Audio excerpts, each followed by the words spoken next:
My sister constantly entered my apartment as if it were hers. What if your own family, the people who were supposed to protect you, systematically dismantled your sense of safety, piece by piece, until your own home felt like a cage? I never thought my sister, my own flesh and blood, would violate my space so completely, until she didn't just walk through my front door, she took over my entire life, and turned it into her own twisted stage. Start of story. The first time I realized my apartment in Boston wasn't truly mine, it wasn't some dramatic movie moment. No stranger in the hallway, no footsteps behind the door. It was smaller than that.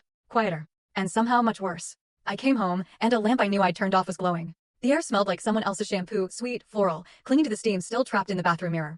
And my favorite throw blanket? Folded. Perfectly. The way my mom folds blankets. Tight corners, edges so neat it looked like the room itself had been corrected while I was gone. Outside, the city kept moving oblivious. Tires hissed on wet pavement. Somewhere down Boylston, a siren rose, then faded into the night. I stood in my entryway, keys still clutched in my hand, listening. Just the low hum of the building, the faint rattle of the heater, the soft hush of my own breathing. Nothing else. I told myself I was being dramatic. That I'd probably just forgotten. That I was the kind of person who notices too much and imagines the rest. But I wasn't imagining it. Not at all. By the time it was all over, my younger sister, Claire, had let herself into my apartment 23 times. In just 6 months.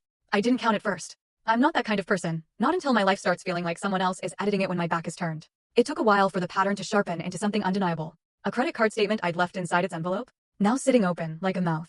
A package addressed to me, slit cleanly down the side. A new bottle of olive oil, half empty, even though I hadn't cooked all week. My pajama drawer slightly ajar, like it had been pushed shut too fast by someone who just didn't care. Where are you right now as you're listening to this? For me, I was curled up on my couch with a mug of chamomile tea, still in my work clothes, shoes kicked off, staring at the peephole like it might blink back at me. My name is Marin. I'm 32, and I work as a project coordinator for a logistics company downtown. The kind of job where everything's a deadline and every mistake has a number attached to it. People like to joke that Boston makes you tough, that you either grow a backbone or you freeze. I thought moving into my own place would be the moment I finally grew mine. I had a one-bedroom in a mid-rise building not far from Back Bay. Close enough to walk to the T when the weather behaved. Close enough to pretend I was the kind of woman who had her life neat and settled. I paid my rent on time. My fridge was stocked. I made my bed most mornings. Full story on the channel. Link below. Click now and watch what happened next.